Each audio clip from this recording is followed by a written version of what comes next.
It's going. Hello, and welcome to the Daily Bible Podcast with Trisha and Michelle. We are just two friends reading through the Bible chronologically and encouraging you to do the same. And you can follow along with us on our website, dailybiblepodcast.net, of course, here in the podcast. And we're going to have in the show notes for you today's Bible reading and also tomorrow's Bible reading. So, our Bible reading today is Genesis 11. 1 through 26, verses 1 through 26.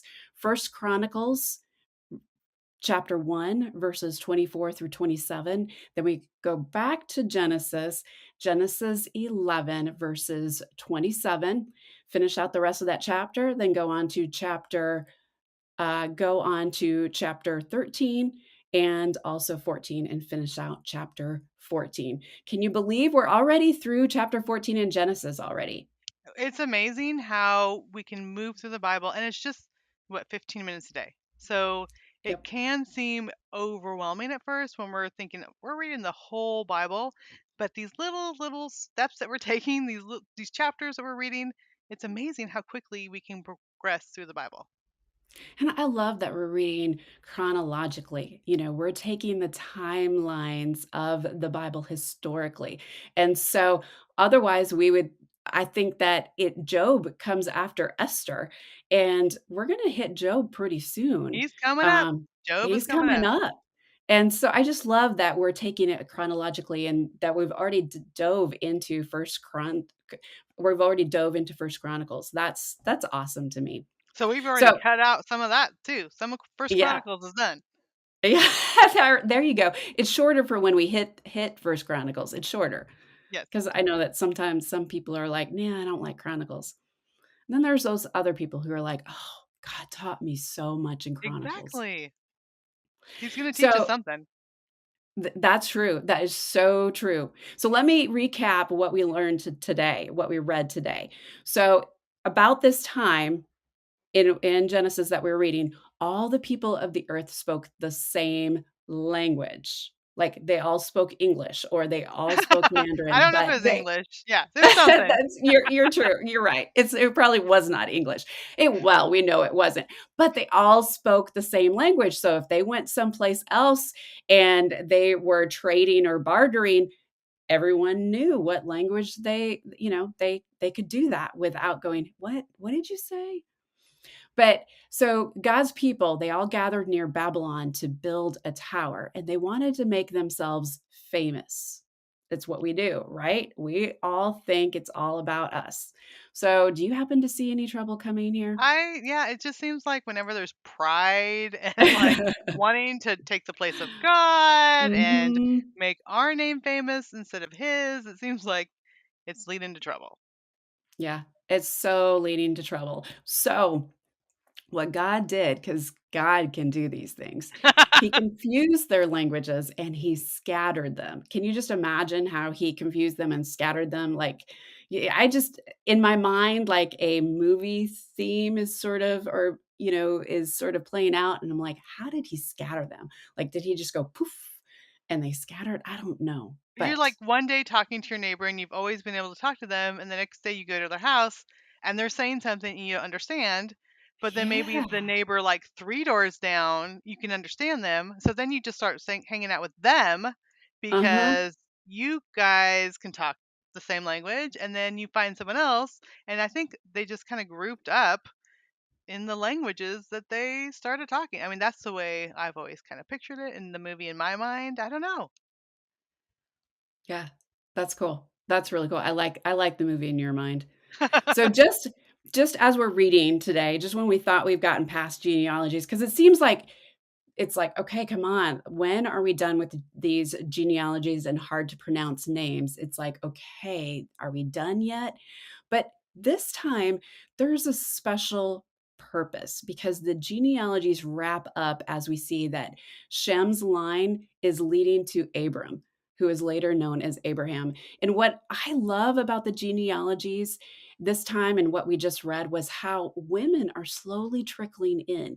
We start to see how so and so had other sons and daughters. And then we see Abram and Nahor taking wives. And then we see Abram settling in Canaan and Lot moving his then we see Abram and Nahor taking wives. And then we start to see Abram. He's settling in Canaan, and Lot moved his tent as far away as Sodom. Oh, I'm missing something there, aren't I? Canaan, Lot moved tent to Sodom. God blessed Abram. Are you missing something? Maybe not. Okay, I don't think so. sorry. Abram settled in Canaan, and then Lot moved his tent as far as Sodom, and God blessed Abram. And we see Abram moving to follow God. That's just that hit me today was just that Abram moved to follow God. Like Mhm. he had that same relationship that we were talking about that Noah had with God. Mhm. That's what Abram had. Yeah, and what it made me think of, which I totally agree with that. He had that special relationship that God chose him for a special reason, but it started with his father. So remember yesterday we were talking Mm, about how our decisions impact generations. It was Abram's father, Terah, that started the journey first. So it says that Terah took his son Abram, his daughter in law Sarai, and his grandson Lot, and headed for the land of Canaan. So we don't know why Terah stopped. Um, Maybe he saw a really nice pasture he wanted to live in. I don't know. We mm. don't know what it Yeah. was. Maybe he got ill, but Terah stopped, but he at least got the journey started. So they left the land of Ur, which was a big city, lots of wickedness there. They started Yeah. towards Canaan. Tara got the journey started, and then as a mom, I think of, okay, maybe my part of this whole history is just to build something that my kids can continue, to start a journey Mm.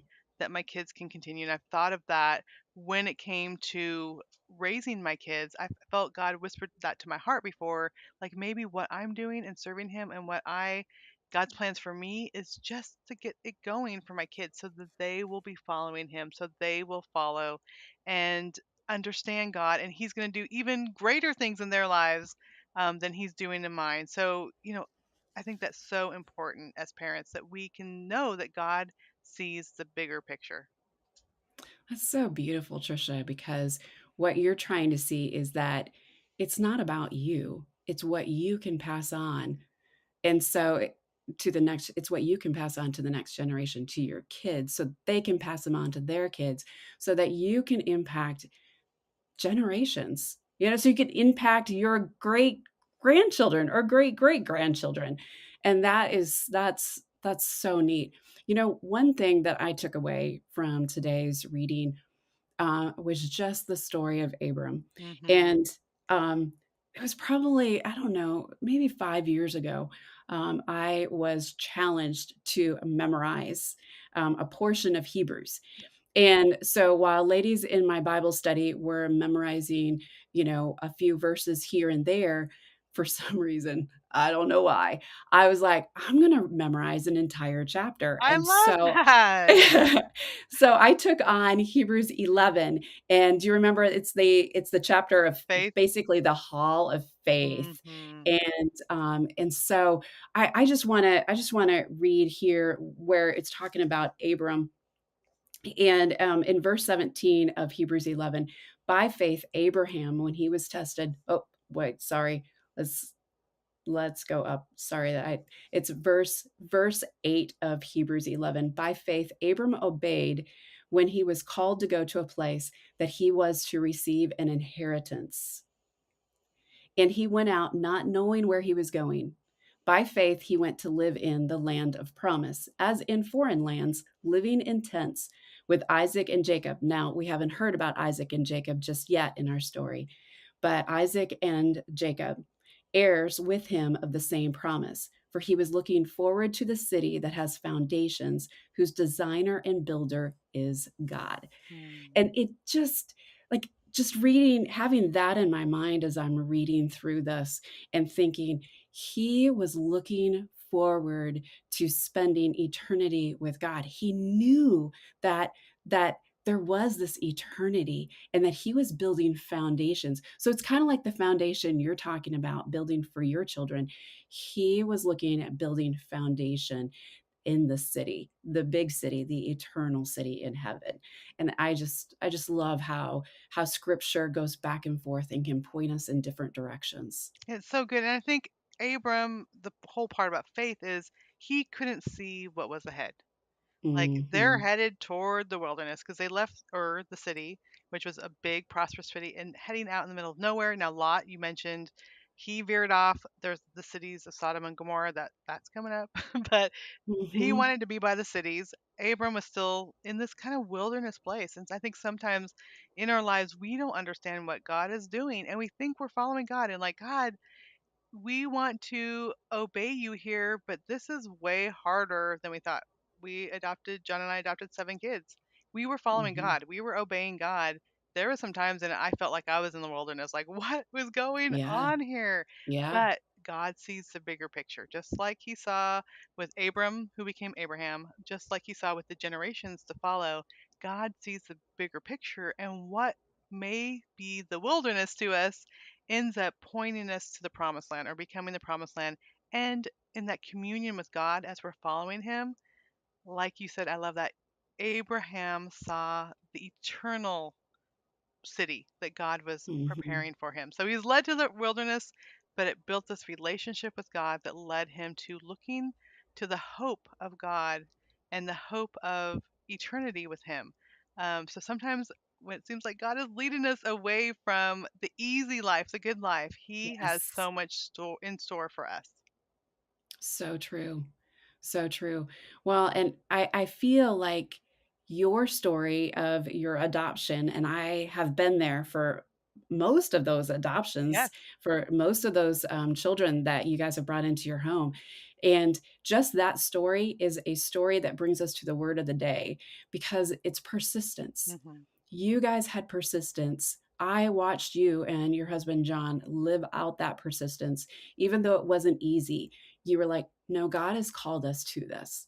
God has called us to this, and we believe it. You didn't know exactly what He was exactly calling you to as you adopt each child, but you knew that He had called you to that. And that's just like the persistence of Abram in believing God. He knew God was calling him to move and live in tents and to continue moving and living in Canaan. And the persistence, and then I also think of it's the persistence of God to care for his children, to care for those who love him. He cared for Abram Hmm. as he was living in those tents. He cared for him. And I mean, as we read, we're seeing that Abram amassed lots of servants, and that had to have taken a lot of crops, a lot of something in order to amass that many servants. And so God provided Yeah. so carefully for Abram. And so I think really the application for us today is first trust God's call. Like, even though it seems like Mm, we're going into a yeah. wilderness season, first trust his call and then know that he will provide for us and know that it's often a bigger plan than we ever imagined. So this was an eternal plan that God was pointing to, and but it takes those steps of faith. So if you feel Yeah. God is stirring within you something, that he's calling you to something, it will be hard. That's why Mm. it's persistence. If it was Yeah. easy, it would be floating. I don't know, it'd be something Yes, else. exactly. But it is persistence because we have to keep going in the direction God calls us to. But he's there, he's able to provide for us, he's able to help us. As we see in these stories coming up, God continued over and over again to provide and care for Abraham and his descendants. But we have to take those steps of obedience. We have to Mhm. step out. It's taking those steps. It's well, I guess persistence in our daily Bible reading. That's Yeah. what we're learning right now is persistence to read his word. And tomorrow's reading is Genesis chapter 15 and chapter 16 and then chapter 17 through verse 27. So it was Genesis 15, 16, and 17 through verse 27. And so, friend, I hope you are encouraged today. That is the desire of Trisha and my heart, is just to encourage you to stay in the word and continue to soak in and let God just minister to your heart and teach you things of him and then teach you things of yourself. And we just want to send you off with daily encouragement to get into the word and be the hands and feet of Jesus. So the fact that you are already here with us, you didn't stop at day 1. You That's are here. true. We're That's continuing so on. true. Great Your job for persistence. persisting. Good job. So we want you to continue. We also have a community on Facebook. You can look at Daily Bible Podcast. You can search that under Facebook groups, or you can go to dailybiblepodcast.net. And we also have the links that you can get into our Facebook group where we can continue to encourage each other to Mhm. persist. So exciting to be on this journey with you. Thank you for listening. Thank you. Bye.